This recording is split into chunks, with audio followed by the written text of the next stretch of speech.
દીપકાજી આ પેલા આપણું સૂત્ર લઈ લઈએ ને પછી બધાનું તમે વાત કરજો જે સાંભળ્યું મહાત્માન.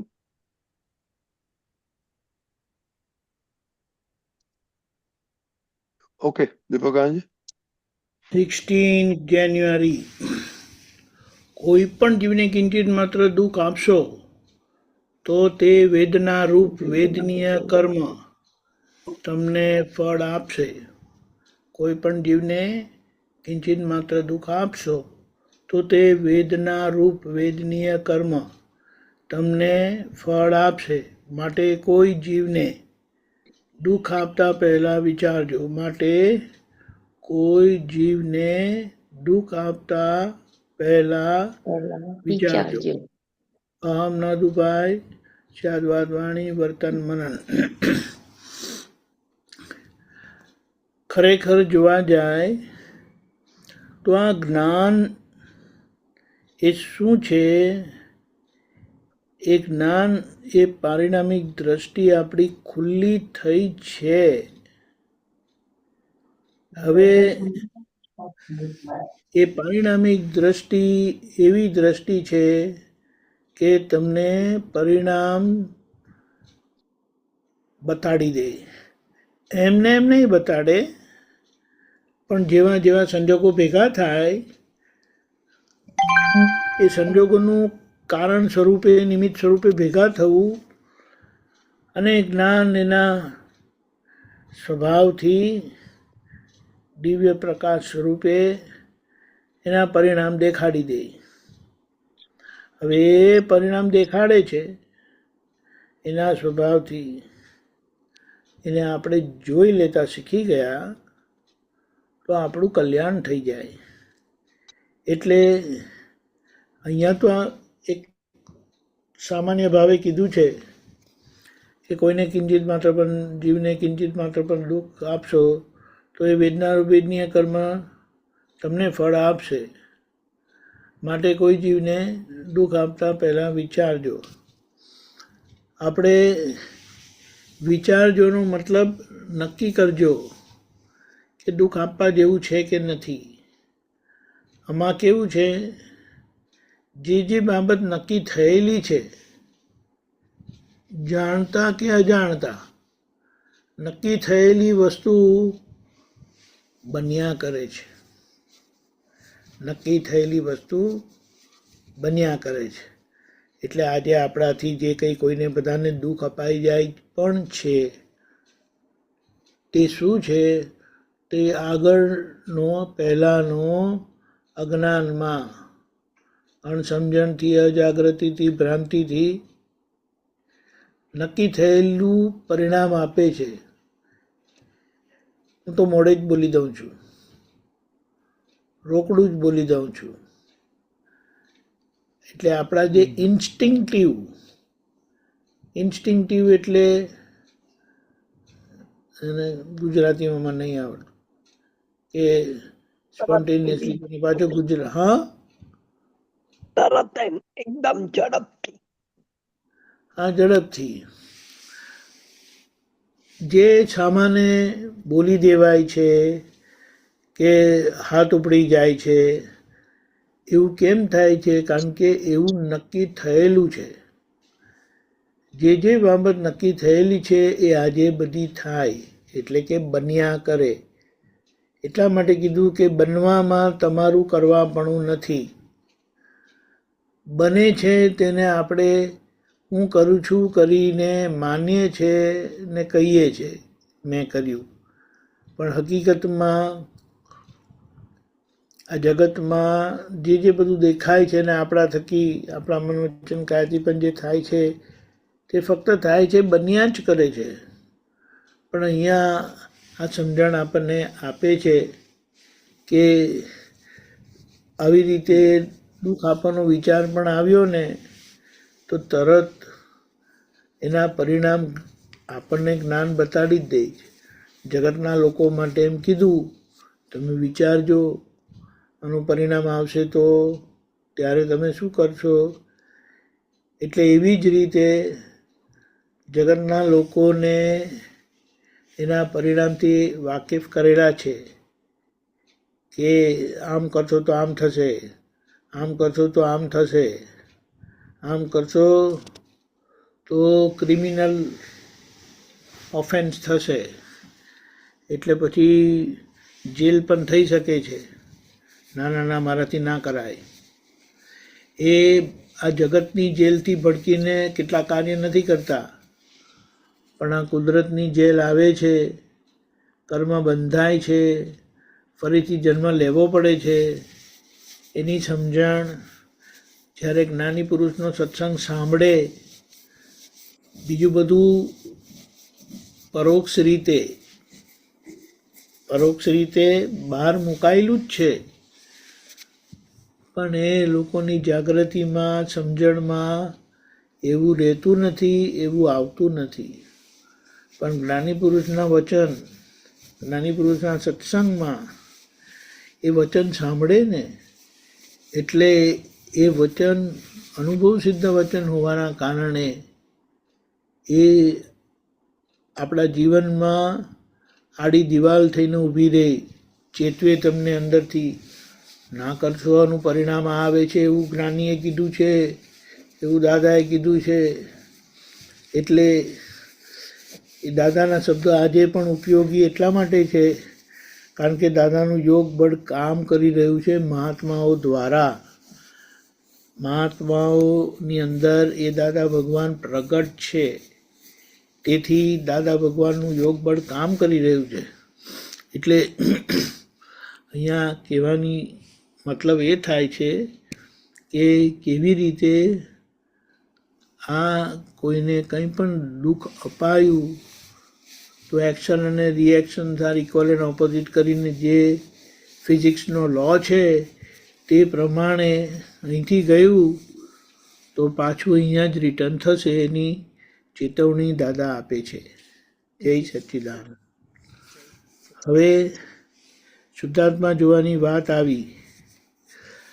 ઔપચારિકતાથી કહેવું પડે કારણ કે કૃપાથી મળેલું છે જ્ઞાન. આજે કૃપાથી મળેલું છે જ્ઞાન એટલે એ કેમ કહેવું પડે છે તો કે અમુક વર્ષો ગયા છે અને ખાસા એવા વર્ષો પણ ગયા છે, તો પણ ઘરમાં કે ઇવન પોતાના સંબંધમાં શુદ્ધાત્માનું લક્ષ્ય એવું રહેતું નથી. કોઈ કહે કે તમે કેમ આવું કહો છો? શુદ્ધાત્માનું લક્ષ્ય રહે તો હું કરતા છું કરીને નહીં આવે, મને થયું એવી રીતે નહીં આવે.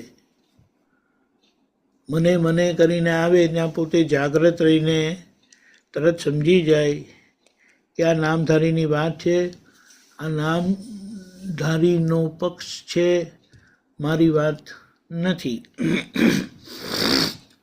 એટલે આ બધા પ્રયોગ આપ્યા દાદાએ. આપણી ભૂમિકા આપણને વિજ્ઞાન સ્વરૂપ પ્રાપ્ત થયેલું છે, પણ ભૂમિકા અંતરાત્માની છે, એટલે એક્ટિવ. પેલા કહે ને પ્રેસિડન્ટ ચૂંટાઈને આવ્યા છે, પ્રાઇમ મિનિસ્ટર ચૂંટાઈને આવ્યા છે, એટલે પ્રાઇમ મિનિસ્ટર તો છો જ, પ્રેસિડન્ટ તો છો જ, એવી રીતે શુદ્ધાત્મા તો છો જ, પણ એક્ટિવ ભૂમિકા. એમ કહે છે કે હજી તમે પ્રેસિડન્ટની એક્ટિવ ભૂમિકામાં આવ્યા નથી, એટલે કે ભૂમિકામાં આપણી અંતરાત્મા દશા છે, વચગાળાની સ્થિતિ છે. વચગાળાની સ્થિતિ શા માટે છે તો કે શુદ્ધાત્માનું લક્ષ્ય પ્રાપ્ત થયું છે અને હજી નામધારી પક્ષે, પૂતગલ પક્ષે, પ્રકૃતિ પક્ષે પોતાપણું કામ કરે છે. એ પોતાપણું બહાર પણ લોકોને દેખાય છે. એવી રીતે તો કે પોતાની મરજીએ ચાલે, પોતાની મરજીએ ચલાવે, બીજાની મરજીની દરકાર રાખતા નથી. એટલે અહીંયા જે બધા જુદા પ્રયોગ આપ્યા છે એટલા બધા સરસ છે, જેના આધારે આપણને એ ઉપયોગ આખો આપણો ખુલ્લો થાય છે. હેમાંગીબેન શું કહેતા હતા હવે બોલો. હા એટલે દીપક આનંદજી આ જે શિબિરમાં ફર્સ્ટ ડે પેલા 3 એ કહ્યું ને કે સેપરેશન નું 3 આપણે કરીએ કે એટલે પરમનન્ટ ને ટેમ્પરરી વાળું, તો એમાં એટલે હેમાંગી આમ છૂટા પડવાનો પ્રયાસ કરતી હતી, પણ સામા મમ્મી જે કીધું ને કે જ્યારે બી કઈ સંજોગો આવે કાં તો કોઈના જોડે અથડામણ થાય ત્યારે આપણે સામાનામાં બી શુદ્ધાત્મા જોઈને એ બી એમને સેપરેટ જોવાના, એ મને કાલે જ ખબર પડી. એ તો કોઈ જ દિવસ મેં પ્રયોગ એટલે કર્યો જ નહોતો. એટલે એટલે એના એમને માટે એક વસ્તુ એવી કીધી છે હા કે આજે છૂટાપણાનો પ્રયોગ આપણે પોતા માટે કરીએ છીએ ને, હા પોતાના માટે, તેવી રીતે ઘરના લોકો માટે ખાસ કરીને જેમની જોડે આપણે વધારે લેનદેન થતું હોય છે, ઇન્ટરેક્શન થતું હોય છે, તો એ લોકોના ઉપર પણ આ પ્રયોગ કરવા જેવો છે. અને તમે એ ગોઠવણીપૂર્વક જાગૃતિપૂર્વક કરશો તો જ્યારે એમની જોડે ડીલિંગ આવશે ને ત્યારે આનું ખ્યાલ રહેશે તમને. હે શુદ્ધાત્મા ભગવાન તમે જુદા છો, હેમાંગીબેન જુદા છે. હે શુદ્ધાત્મા ભગવાન તમે જુદા છો, તમે રિયલ છો. હેમાંગીબેન રિલેટિવ છે. હે શુદ્ધાત્મા ભગવાન તમે પરમેનન્ટ છો, હેમાંગીબેન ટેમ્પરરી છે. એવી રીતે થોડું આપણે ગોઠવણી કરીએ, હેન્ડલ મારીએ, તો પછી આપણે ઇન્ટરેક્શન વખતે અંદરથી ખ્યાલ રહે. એટલે બહુ સરસ પ્રયોગ છે. આ નાના છોકરાઓને 9 થી 9:30 એ કરાવીએ છીએ. હવે એ એમને ખબર પડે કે નહીં ખબર પડે, પણ એટલી સરસ દવા એમને આપી દઈએ છે કે જ્યારે એમના જીવનમાં જ્યારે એવા સંજોગો આવશે, એવી બુદ્ધિ વિકાસ થશે અને એવા સંજોગો બધા આવશે ધક્કાવાળા, ત્યારે એમને આ કુદરતી અંદર રહેશે.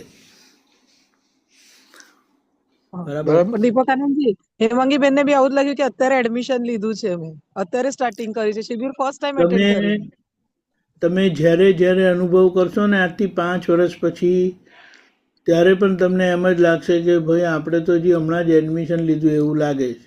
કારણ કે જેમ જેમ જાગૃતિ વધે તેમ તેમ એ જાગૃતિના પ્રકાશમાં આપણને આપણી એટલી બધી ભૂલો દેખાય તો અંદરથી એમ થાય કે આપણે કર્યું છે શું આજ લગી, એમ કે બસ એ જ એમ કરીને થશે. અને એ રહેવું એ આપણને જાગૃતિ માટે, એલર્ટનેસ માટે, સજાગતા માટે બહુ સારી વસ્તુ છે. નહીં તો માની લે 1%નું 100% કરી નાખે કે હા હું સમજી ગયો, તો જે સમજવાનું બાકી છે તે બંધ થઈ જાય. એટલે હું જાણું છું, સૌથી એટલા માટે કીધું કે આ જ્ઞાનમાં પ્રગતિ રોકનારું જો કોઈ મોટું હોય તો હું જાણું છું ને હું સમજું છું કરીને છે. એટલે એમાં આવી રીતે જાગૃત રહ્યા તો આપણને બહુ ફાયદો થાય. બોલો દીપકાજી આજ કોણ આવવાનું છે?